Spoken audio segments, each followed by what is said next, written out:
আহিতা, পিলু, আমি তো এখনো পুরো বিষয়টা হজমই করতে পারছি না। না মানে আমি ভাবতাম যে তুমি আমার খুব কাছের, কিন্তু এতটা কাছের আমি স্যার কখনো বুঝতে পারিনি। আমি যে কি বলবো না। পিলু, ওয়েলকাম টু দ্য ফ্যামিলি।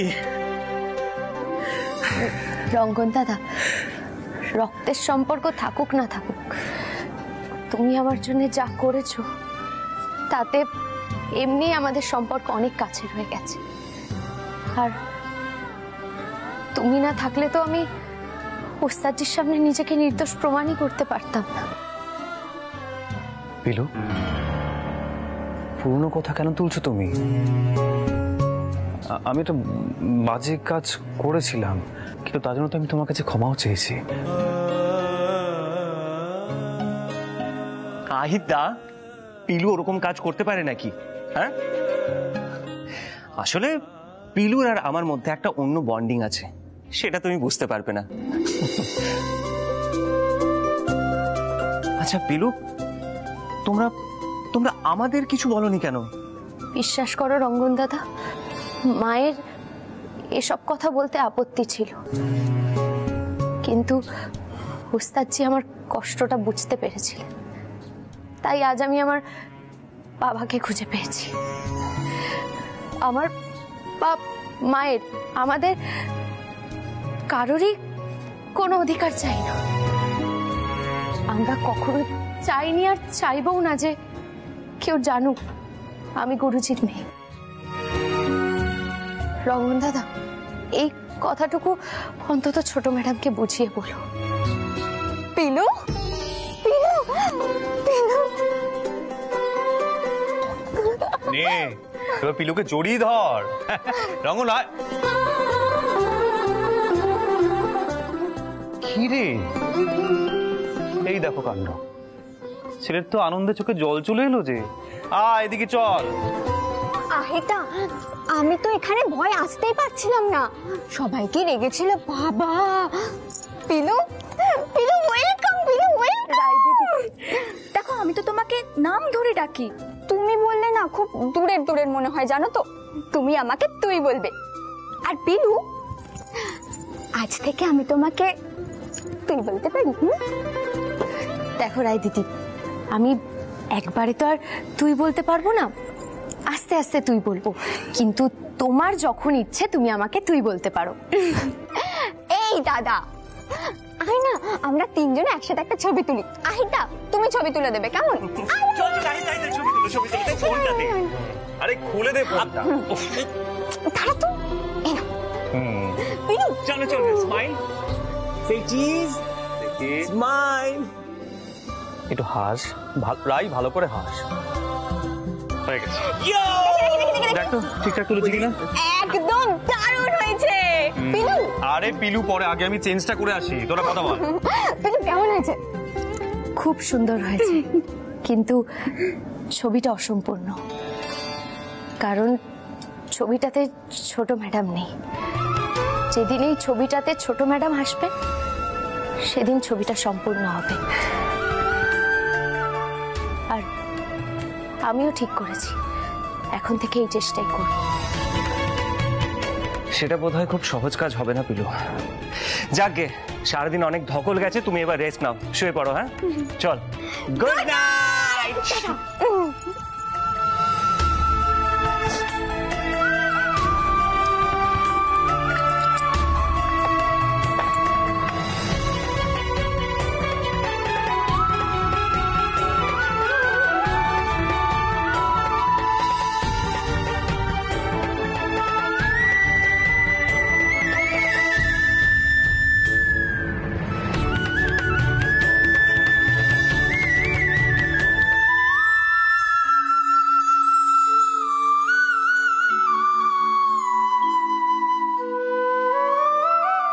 পিলু,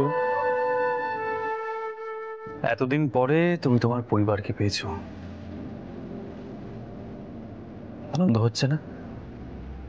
খুব আনন্দ হচ্ছে ওস্তাদজি, সানাইজুড়িতে তো একা একাই থাকতাম, শুধু বন্ধুরা ছিল, কিন্তু এখানে খুব ভালো লাগছে। শুধু বড় ম্যাডামকে একটু বোঝাতে হবে, আমি আর মা কোনোদিনও কোনো অধিকার চাইবো না।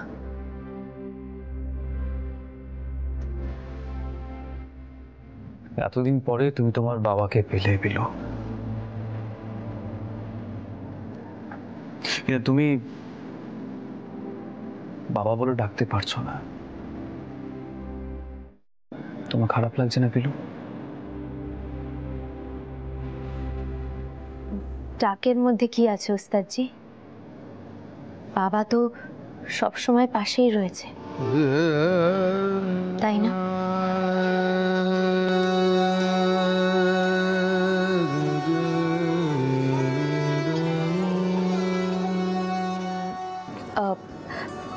ওস্তাদজি, একটা কথা বলবো? বলো। আপনার বাবাও আপনার পাশে আছেন।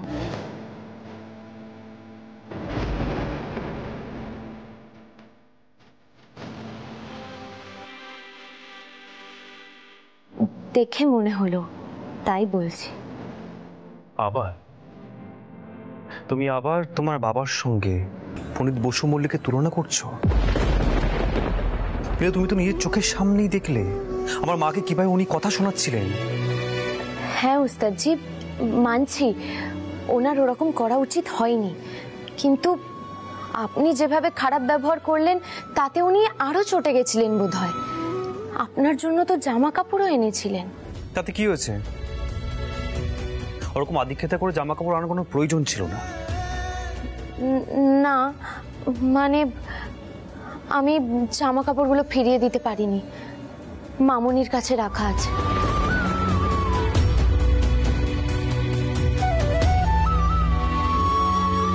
মানে তুমি ওনার কাছ থেকে উপহারগুলো নিতে পারলে, যেখানে আমি নিলাম না তুমি নিতে পারলে? না না পিলু, তুমি কিন্তু এটা একদম ঠিক কাজ করোনি। যেই সম্পর্কটাকে আমি অস্বীকার করি, তুমি সেই সম্পর্কটাকে কি করে স্বীকার করলে?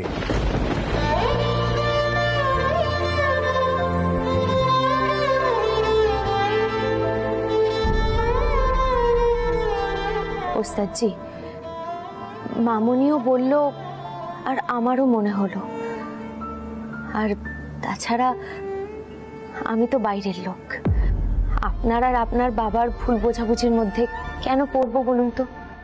বাইরের লোক? পিলু, তুমি আমার স্ত্রী।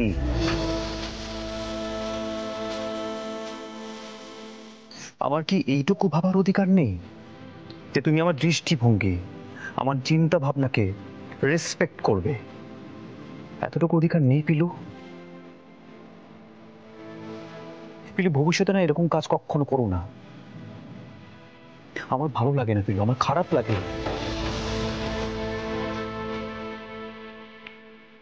আমি মাকেও বারবার বারণ করি, তা সত্ত্বেও মা কষ্ট পায়। আর এখন তুমি ওনাকে ওনাকে ইম্পর্টেন্স দিয়ে তুমি ওনার সমস্ত জিনিসপত্রগুলো অ্যাকসেপ্ট করলে। আমার মুখটা কোথায় রইল?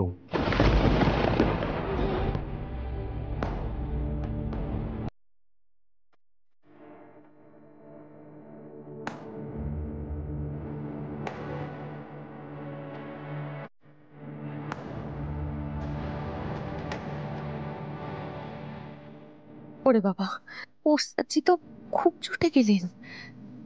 কি বিপদ হলো, এখন রাগটা ভাঙাবো কি করে?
কি হলো?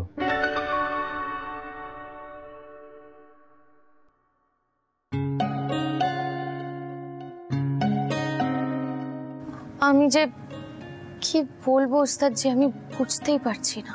এতে বোঝার কি আছে? যা করার তো করেই ফেলেছো, উপহারগুলো নিয়ে ফেলেছো তুমি। তারপর কি আর কিছু বলার থাকতে পারে? এই কথাগুলো আমাকে না বললেই পারতে। তুমি তো জানো ভালো করে এই কথাগুলো শুনলে আমার রাগ হয়। সারাদিন বাড়িতে এত ঝামেলা গেছে, তার মধ্যে রাত্রিবেলায় এই কথাগুলো বলে মনের মধ্যে অশান্তিটা বাড়ালে তুমি। সত্যি বলবো ওস্তাদজি, আমি ভেবেছিলাম আপনাকে বলবো না, কিন্তু আপনাকে না বলে থাকতেই পারলাম না। আপনি মনের কথাটা বললেন আর আমি বলবো না, লুকিয়ে যাব। মনে হলো আপনাকে ঠকানো হবে, তাই সবটা বলে দিলাম।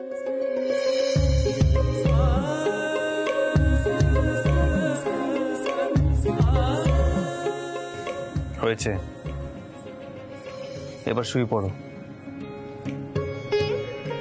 এমন একটা বেচারা বেচারা মুখ করে কথাগুলো বলো না, যেন কত নিরীহ, কিচ্ছু বোঝো না তুমি। তুমি যে কি সেটা আমি হারে হারে এই কদিনে খুব ভালো করে বুঝতে পেরেছি।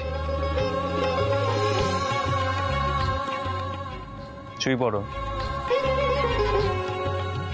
পিলু, কি হলো? শুয়ে পড়ো, শো।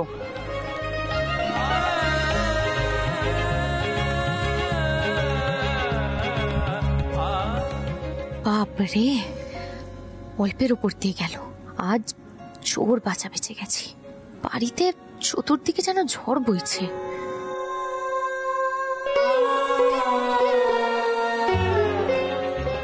ওস্তাদজি, বলো। কাল ভোরবেলায় উঠে গঙ্গার ঘাটে বসে রেওয়াজ করবেন, মনটা শান্ত হবে।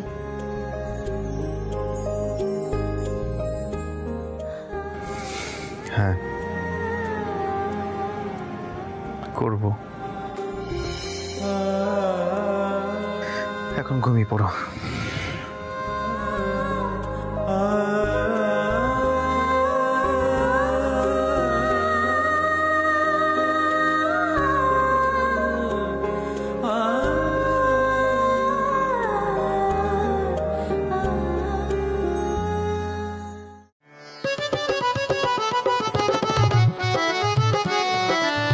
छाप तिलक सब छीनी रे मोसे नैना मिलई के, नैना मिलई के मोसे, नैना मिलई के, नैना मिलई के मोसे, नैना मिलई के। छाप तिलक सब छीनी रे मोसे नैना मिलई के, छाप तिलक सब छीनी रे मोसे नैना मिलई के।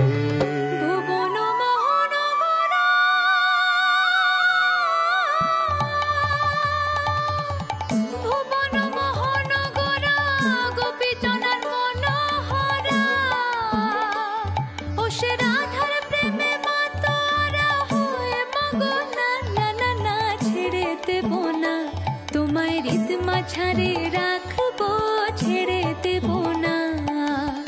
ছেড়ে দিলে সোনার কোরার পাবো না, না না না, ছেড়ে দেব না। তোমার হৃদ মাঝারে রাখিব, ছেড়ে দেব না।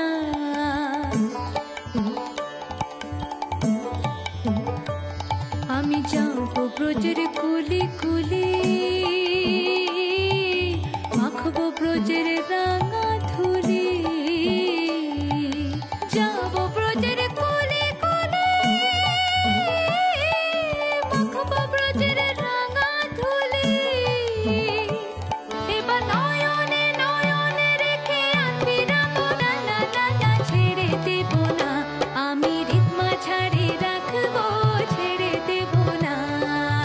बल बल जाऊं तोरे रंग रजैया, बल बल जाऊं खुसरो निजाम के बल बल जय हो, खुसरो निजाम के बल बल जय हो, मोहे सुहागन की नीरे मोसे नैना मिलई के, छाप तिलक सब छीनी रे मोसे नैना मिलई के, छाप तिलक सब छीनी रे मोसे, छाप तिलक सब छीनी रे मोसे, छाप तिलक सब छीनी मोसे नैना मिलई के। বাহ, সুন্দর রেওয়াজ হচ্ছে, বলতেই হবে আহির। তুমি আজকাল গানটা বেশ ভালো শেখাচ্ছ। মণিমা, তুমি কিছু বলবে? হ্যাঁ, বলবো তো, বলবো বলেই তো এলাম। এ না, এটা ধরো। এটা কি মণিমা? ডিভোর্সের পিটিশন।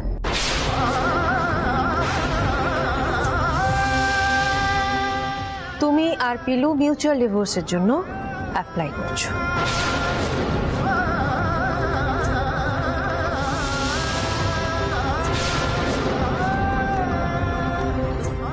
মণিমা, ডিভোর্স মানে কেন? মানে হঠাৎ করে? একটা একটা করে পা ফেলতে হবে তো আহির। পিলুর এ সংসারে অধিকার আছে, কাল গুরুজি বললেন না? তোমাকে তো বরাবর নিজের ছেলের মতনই দেখে এসেছেন, তাই পিলুকেও নিজের ছেলের বউ হিসেবেই দেখেছেন। আর সেই জন্যই বললেন যে পিলুর এই সংসারে অধিকার আছে তোমার বউ হিসেবে। কাজেই সেই অধিকারের জায়গাটা থেকে আগে বেরোতে হবে, তারপরে অন্য ব্যবস্থা।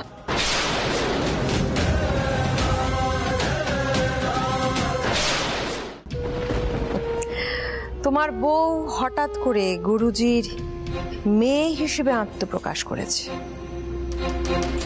বিষয়টা আমি না মানলে কি হবে? তোমার গুরুজি তো বিশ্বাস করছেন নাটকটায়। কাজেই আমাকে একটা একটা করে সুতো কাটতে হবে আহির। আর প্রথম সুতো হলো পিলু আহিরের বউ।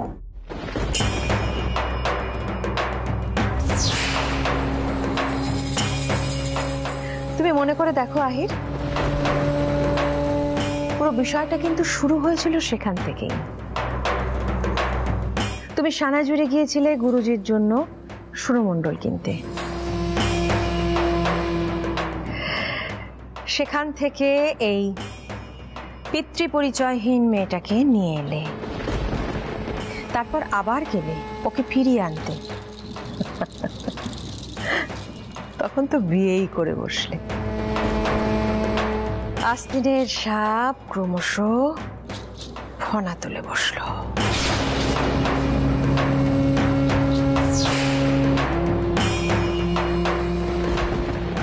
মণিমা, মণিমা, তুমি এখন অসম্ভব আপসেট হয়ে আছো। আমি বলি কি, এইসব নিয়ে আমরা পরে কথা বলি। না না আহির, না, পরে না। আর কত পরে কথা বলবো? কথা এখনই বলতে হবে, কারণ অলরেডি সবকিছু হাতের বাইরে বেরিয়ে গেছে। তোমাকে ডিভোর্স পেপারটা দেওয়া রইল, ওটাতে আগে আমাকে সাইন করে দাও। আগে ডিভোর্সটা হবে, তারপরে আমি দেখবো পিলুর কি ব্যবস্থা করা যায়। তুমি ওটা আমাকে দিয়ে দিও, আমি আজকেই পাঠিয়ে দেবো লয়ারের কাছে। মণিমা, এই কাজটা করা আমার পক্ষে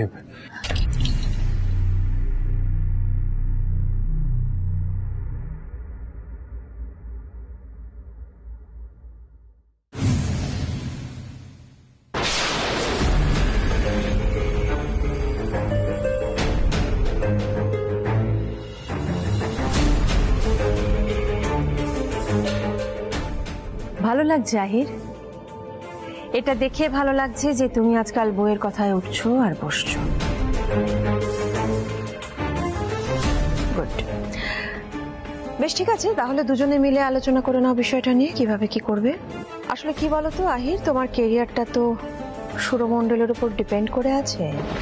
একটা প্রতিষ্ঠান ছাড়া পরিচয় হয় না, ওপরে ওঠাও যায় না। আর গুরুজি তোমাকে তার উত্তরসূরি হিসেবে ঘোষণা করে দিয়েছেন অলরেডি, সেই জন্য এতগুলো কথা তোমাকে মনে করাতে হচ্ছে। যাই হোক, ডিভোর্স পেপারটা দেওয়া রইল, আমাকে সই করে পাঠিয়ে দিও।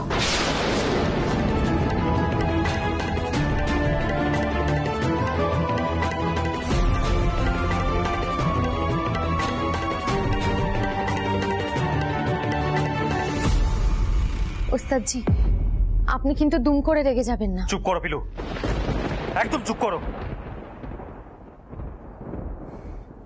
সাকি আমার মাথাটা ঝাঁঝা করছে, আর একটাও কথা বলবে না তুমি।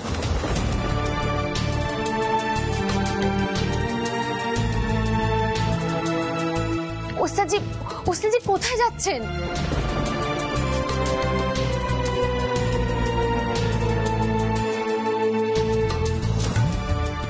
বড় ম্যাডাম যেভাবে চটে আছেন, তাতে এই কাগজে সই না করলে ওস্তাদজির জীবন শেষ করে দেবেন। কান টান তো আর হবে না, উনি তো রীতিমতো শাসিয়ে গেলেন।